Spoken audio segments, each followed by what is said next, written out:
Welcome. இப்போ வாழைத்தண்டு கறி பண்ண போகிறோம். இப்போ எல்லாரும் வாழைத்தண்டு வாழைப்பூலாம் வாங்குறதே கிடையாது. ஆனால் அது உடம்புக்கு அவ்வளோ நல்லது. வாழைத்தண்டு கறி எப்படி பண்ணுறதுன்னா, வாழைத்தண்டு கறி பண்ணுறதுக்கு வாழைத்தண்டு ஒரு 2 ஸ்பூன் பாசிப்பருப்பு முன்னாடி ஊற வச்சுருக்கேன். அதுக்கு ஒரு வெங்காயம், பட்டை மிளகா, ஒரு மிளகா, கருவேப்பிலை, கடுகு, உளுந்தம்பருப்பு, உப்பு, கொஞ்சோண்டு தேங்காய். வாழைத்தண்டுக்கு வந்து எல்லோரும் தேங்காய் தான் போட்டு பண்ணுவோம், வெங்காயம் போட்டு பார்த்துருக்க மாட்டீங்க. ஆனால் வெங்காயம் போட்டு பண்ணிங்கன்னா ரொம்ப நல்லாயிருக்கும். வாழைத்தண்டு நல்ல கிடைக்கிற சமயத்தில் இந்த தண்டு வாங்கி சாப்பிட்டீங்கன்னா உடம்புக்கு நல்லது. வாழைத்தண்டு, வாழைப்பூ, இதெல்லாம் சனி ஞாயிறு இதெல்லாம் கொஞ்சம் நொண்டை பிடிச்ச வேலை, மெதுவாக பண்ணணும். ஆனால் இந்த டயத்தில் சனி ஞாயிறில் பண்ணிங்கன்னா நல்லது, குழந்தைகளுக்கும் உடம்புக்கு நல்லது, நமக்கு நல்லது. இப்போ எண்ணெய் ஊற்றிருக்கேன். எண்ணெய் காஞ்சிருக்கு. எண்ணெய் காஞ்சோன்னா அதுக்கு வேணுங்கிற கடுகு போடுறேன்.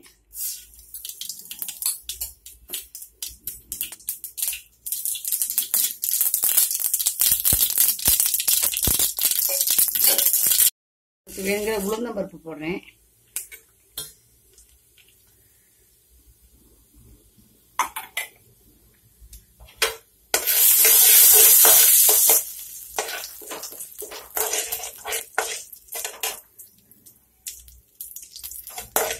உளுந்தம்பருப்பு நல்லா பொன்னிறமா வந்துருக்கு, ரொம்ப கருக விடாம. அதுக்கு வேணுங்கிற ஒரு பட்டை மிளகாய் போடுறேன். பட்டை மிளகாயை ஒரு செகண்ட் வறுத்ததுக்கு அப்புறம் அதுக்கு வேணுங்கிற கருவேப்பிலை போடுறேன். கருவேப்பிலை போட்டோன்னே அதுக்கு வேணுங்கிற வெங்காயத்தை போடுறேன். ஒரே ஒரு பெரிய வெங்காயம் நறுக்கி வச்சிருக்கேன். இது நல்லா இருக்கும். ஒரு வெங்காயம் நறுக்கி அதை வதக்கினதுக்கப்புறம் அதில் வாழைத்தண்டை வந்து கொஞ்சோண்டு, வாழைத்தண்டை நறுக்கும் போதே கருத்து போயிடும். அதுக்காக 2 ஸ்பூன் மோரை விட்டு, மோரில் 2 தண்ணை கொஞ்சோண்டு விட்டு தண்ணியில் வாழைத்தண்டை நறுக்கி வச்சிருக்கேன். இப்போ லேசாக வெங்காயம் வதங்கினா போகிற மிச்ச வெங்காயம் வாழைத்தண்டோட சேர்ந்து வதங்கிடும். போட்ட உடனே அடுப்பு கொஞ்சம் சிம்மில் வச்சுருங்க, இல்லாட்டி ரொம்ப கமர்ற மாதிரி இருக்கும். எந்த சாமானுமே கறி பண்ணும்போது பண்ணணும்னா கடுகு உளுந்தம்பருப்பு வறுத்த உடனே கொஞ்சம் அடுப்பில் சிம்மில் வச்சுக்கலாம். இல்லாட்டி பேசாமல் அணைச்சிட்டு எல்லாத்தையும் போட்டுட்டு திருப்பி பற்ற விட்டுக்கலாம். இல்லாட்டி ரொம்ப கமரும். இதில் வாழைத்தண்டை போடுறேன்.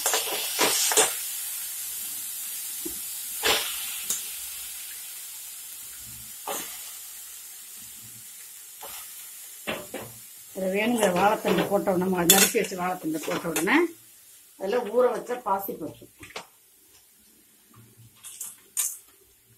ஒரு 2 ஸ்பூன் ஊற வச்சிருக்கேன். ரொம்ப ஊற வச்ச பாசிப்பருப்பு போட்டோன்னா கலராக வேணுங்கிறதுக்காக, கலர் வேணும்னா மஞ்சப்பொடி போடலாம், இல்லாட்டி ஒயிட்டாகவே வச்சுக்கிறதுனால வச்சுக்கலாம்.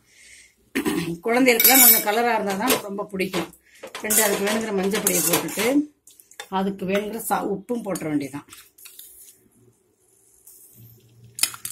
உப்பெல்லாம் கொஞ்சமாக பார்த்து போடணும். ஏன்னா வாழைத்தண்டு, புடலங்காய் இதெல்லாம் வந்து உப்பே ரொம்ப எடுத்துக்காது. கொஞ்சம் லைட்டாக போட்டால் போதும். இதை அப்படியே மூடி வேக வச்சிடணும். இப்போ வாழைப்பூ வெந்திருத்தாலும் இதை எடுத்துனோம்னா கையில் வச்சு பார்த்தாலே தெரியும். நல்லா வாழைப்பூ ஒரு 5 நிமிஷத்துல வெந்திருக்கு. அதோட தேங்காய் பூவை போடும். தேங்காய் பூவை போட்டு நல்ல பொருளை பரட்டிட வேண்டியது.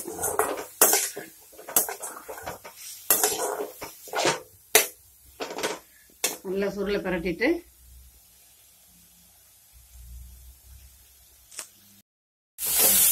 இப்போ வாழைத்தண்டு நல்லா வெந்திருக்கு. அடுப்பு ஆஃப் பண்ணிட்டு ஒரு இதில் எடுக்க வைக்கலாம். ஆனால் வாழைத்தண்டெல்லாம் காய்கறி எந்த பொரியல் பண்ணினாலும் கொஞ்ச நேரம் மூடி வைக்கக்கூடாது. ஏன்னா பொரியல் வந்து நம்ம ட்ரையாக பொரியல் பண்ணியிருப்போம். மூடி வச்சோம்னா அது வெந்நீர்லாம் அப்படியே வேர்த்து தண்ணாக போயிடும் நேரத்தில். அதனால் பொரியல் எது பண்ணினாலும் கொஞ்சம் நேரம் ஓப்பன் பண்ணியே வைக்கணும். வச்சுட்டு கொஞ்சம் நேரம் சூடு மேலே ஆவியெல்லாம் போனதுக்கப்புறம் மூடி வச்சுக்கலாம்.